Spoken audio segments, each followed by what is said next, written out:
안녕하세요. 오늘 저희가 함께 이야기 나눌 주제는 레드캣 홀딩스, 알캣입니다. 네, 알캣. 군용 드론, 특히 전술 드론이랑 AI 자율 비행 기술, 이런 쪽에 집중하는 회사죠. 맞습니다. 그래서 오늘 이 회사가 걸어온 길, 또 지금 어떤 기회랑 위험 요인이 있는지 이걸 좀 명확하게 파악해 보려고 합니다. 네, 그 보고서 제록처럼 정말 거대한 변곡점에 서 있는지 한번 보죠. 그 변곡점이란 말이 흥미로운데요. 네, 그렇죠. 단순히 드론 회사라기보다는 사업 모델을 아주 전략적으로 바꿨다는 점이 핵심입니다. 전략적으로요? 네, 특히 미국 국방 시장을 딱 겨냥하고 있는데 이게 미국의 어떤 정책 변화하고 아주 밀접하게 연결돼 있어요. 아, 정책 변화요? 그럼 레드캣이 어떻게 변해왔는지부터 좀 볼까요? 이 회사가 처음부터 지금 같진 않았다고요? 네, 맞아요. 꽤 오래됐어요. 1984년에 다른 이름으로 시작해서 여러 번 바뀌다가 2019년에 지금 이름 레드캣 홀딩스가 되면서 완전히 드론 기술 기업으로 변신했죠. 본사는 푸에르토리코에 있고요. 네, 그럼 초기에는 어떤 사업을 했었나요? 처음에는 소비자용 제품들 있잖아요. FPV 고글, 그러니까 1인칭 시점으로 보는 거예요. 아, 네네. 그런 거나 아니면 드론 부품 팔고 또 DJI 같은 회사 제품을 가져다 파는 그런 리셀러 역할도 했고요. 아하, 그랬군요. 근데 이제는 완전히 방향을 틀어서 국방, 정부 시장, B2G라고 하죠. B2G. 네, 그쪽으로 집중하고 있습니다.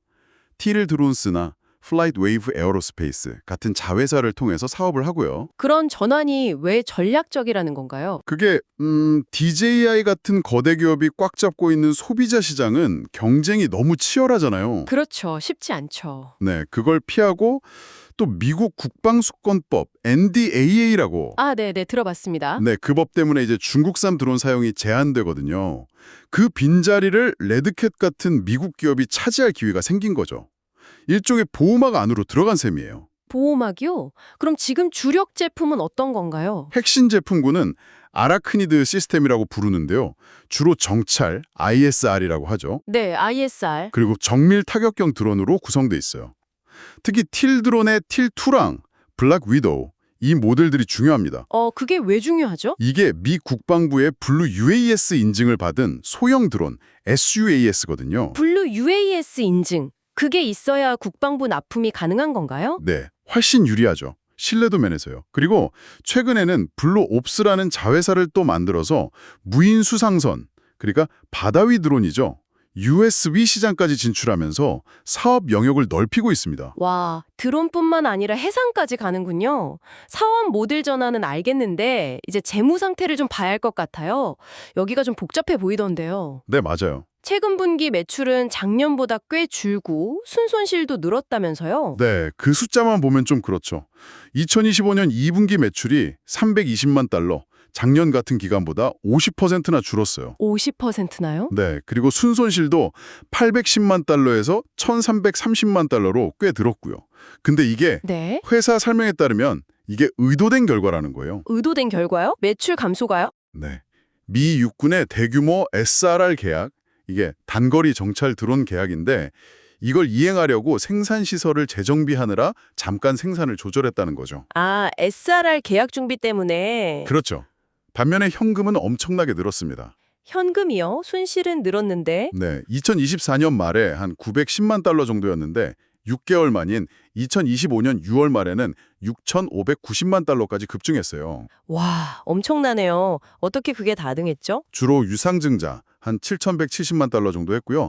전환사채도 1,440만 달러 발행했고요. 아, 외부 자금 조달로. 네, 그래서 이 현금으로 SRR 계약 준비는 탄력을 받게 됐는데 어쩔 수 없이 발행 주식수가 7,422만 주에서 8,840만 주로 늘어나면서 기존 주주들 가치는 좀 희석됐죠. 그렇죠. 주식수가 늘었으니 운영자금 소진 속도도 빨라졌다면서요? 네, 반기 기준으로 보면 4배 이상 증가했어요. 한 2,880만 달러 정도 썼는데 이건 미래 성장을 위해서 투자를 공격적으로 하고 있다는 신호로 볼 수 있겠죠. 결국 이 확보한 현금이랑 생산 준비가 미래 성장으로 이어져야 할 텐데 구체적인 성장 동력은 뭐가 있을까요? 가장 큰 거는 역시 그 미 육군 SRR 계약이죠. 이게 성공적으로 이행되면 이것만으로도 2025 회계연도에 2,500만에서 6,500만 달러 정도 매출이 추가될 수 있다고 봐요. 지금 매출 규모 생각하면 정말 엄청난 거네요. 그렇죠. 두 번째는 아까 말씀드린 그 미국 정부 정책 수혜, NDAA 때문에 중국산 드론 대체 수요 시장이 연간 최소 9억 5천만 달러 이상으로 추정되거든요. 9억 달러요? 와. 네. 그리고 FAA, 연방항공청이죠. 여기서 비가시권 비행, BVLOS 규제를 완화하려는 움직임도 기회가 될 수 있고요. 세 번째는 신규 시장 진출. 아까 말한 그 블루옵스 자회사를 통한 해상 무인 시스템 시장 진출이죠. 기술적인 측면에서의 성장 동력은 없나요? 뭔가 차별화된 기술 같은 거요? 아주 중요한 포인트입니다. 바로 팔란티어, PLTR과의 전략적 파트너십이에요. 팔란티어요? 그 빅데이터 분석 회사? 네, 맞습니다.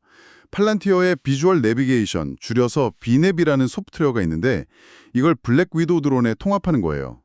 그게 통합되면 뭐가 달라지는데요? GPS나 다른 무선 신호가 안 터지는 환경, 예를 들어 실내나 지하 같은 곳에서도 드론이 스스로 위치를 파악하고 자율적으로 항법할 수 있게 됩니다. 와, GPS 없이요?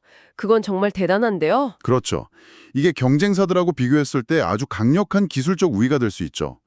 게다가 펠란티어의 워프스피드라는 시스템을 생산 공정에 도입해서 효율성도 높이려고 하고 있고요. 생산 효율까지. 네, 경영진은 이 소프트웨어 통합만으로도 한 5,800만 달러 정도 추가 매출이 가능할 수도 있다고 언급했어요. 5,800만 달러? 상당하네요. 네, 그리고 최근에 좋은 소식들도 있었어요. 틸드론즈가 AS9001이라고 항공우주랑 방산 분야 품질 인증을 받았고요. 2025년 8월 13. 품질 인증? 네, 그리고 블랙 위도우 시스템이 나토의 NSP 카탈로그에도 승인됐고 2025년 9월 10일 블루옵스는 미국 조지아에 공장도 임대했고요. 2025년 9월 9. 이런 것들이 다 긍정적인 신호죠. 와, 정말 뭔가 착착 진행되는 느낌인데요. 하지만 이렇게 성장 잠재력이 큰 만큼 리스크도 분명히 있을 것 같습니다. 어떤 점들을 좀 조심해야 할까요? 맞습니다. 장밋빛만 있는 건 아니죠. 첫째는 역시 재무 리스크입니다. 계속 손실이 나고 있고 현금 소진 속도도 빠르잖아요. 네, 아까 얘기했죠. 만약에 그 SRR 계약 매출이 예상보다 늦어지거나 기대에 못 미치면 이게 유동성 위기로 바로 이어질 수 있어요. 그럴 수 있겠네요. 둘째는 아까 잠깐 언급된 주주 희석 문제. 대규모 유상증자를 했기 때문에 주당 가치가 이미 희석됐는데 미래 성장이 이걸 상쇄할 만큼 커야 한다는 부담이 있죠. 성장이 못 따라오면 문제가 되겠군요. 그렇죠. 셋째는 내부자 매도인데요. 최근에 일부 경영진이 주식을 좀 팔았어요. 규모가 크진 않지만요. CEO 지분율이 12.95%가 높은 건 긍정적인데 다른 내부자들이 파는 건 좀 의문을 갖게 할 수 있죠. 내부자 매도. 네 번째 리스크는요? 법률적 리스크입니다. 생산 능력을 좀 과장해서 발표했다. 이런 주장과 관련해서 집단 소송에 직면해 있어요. 이것도 해결해야 할 과제죠. 집단 소송까지? 정말 여러 가지를 안고 있네요. 그럼 이런 기대와 우려 속에서 현재 주가는 이걸 어떻게 반영하고 있나요? 가치 평가는 어떤가요? 이게 참 어렵습니다. 지금 계속 손실 상태니까 주가 수익 비율 PE는 아예 의미가 없고요. 그렇죠. 주가 매출 비율 PS를 봐야 하는데 이게 49.60으로 엄청 높아요. 49.6이요? 와. 네, 보통 소프트웨어 업계 평균보다도 높죠. 이건 시장이 이미 그 SRR 계약 성공이나 팔란티어 협약 같은 미래의 폭발적인 성장을 가격에 상당히 반영하고 있다는 뜻입니다. 이미 기대감이 많이 반영되어 있다. 그렇죠. 물론 경영진이 제시한 2025 회계연도 매출 목표 8천만 원에서 1억 2천만 달러 사이인데 만약 이걸 달성한다면 PS 비율은 획 낮아지겠죠. 하지만 그만큼 기대치가 높다는 방증이기도 하고요. 애널리스트들 평가는 어떤가요? 대체로는 매수 의견이 많긴 한데 목표 주가 범위가 8.50달러에서 16.00달러까지 편차가 엄청 커요. 편차가 크네요. 네, 그만큼 미래 성장 잠재력에 대한 평가가 사람마다 크게 엇갈린다는 거죠. 자, 그럼 정리를 좀 해보죠. 레드캣, RC8는 지금 정말 중요한 변곡점에 서 있는 것 같습니다. 방산 시장으로 성공적으로 전환했고 정책적인 바람도 타고 있고 팔란티어와의 협력 같은 강력한 성장 동력도 갖췄고요. 네, 최근에 확보한 현금은 이걸 뒷받침할 연료가 될 수 있겠죠. 하지만 동시에 지속적인 손실, 주식 희석 문제, 또 내부자 매도나 집단 소송 같은 무시할 수 없는 리스크들도 분명히 안고 있고요. 그렇죠. 그러니까 높은 위험을 감수하고 미래 성장에 투자하려는 분들께는 매력적일 수 있겠지만 결국은 경영진이 약속한 성과를 실제로 보여주는지 그게 관건이 될 겁니다. 숫자로 증명해야죠. 맞습니다. 증명이 필요하겠네요. 마지막으로 여러분께 이런 질문을 한번 던져보고 싶습니다. 네. 단기적인 SRR 계약 성공 여부를 넘어서서요. 팔란티어의 V앱 같은 AI나 자율 기술의 발전이 앞으로 전술 정찰, 어쩌면 전쟁의 본질 자체를 근본적으로 어떻게 바꿀 수 있을까요? 그리고 그런 변화의 중심에 서려는 레드캣 같은 기업들에게는 과연 어떤 의미가 있을지 한번 깊이 생각해 보시면 흥미로울 것 같습니다.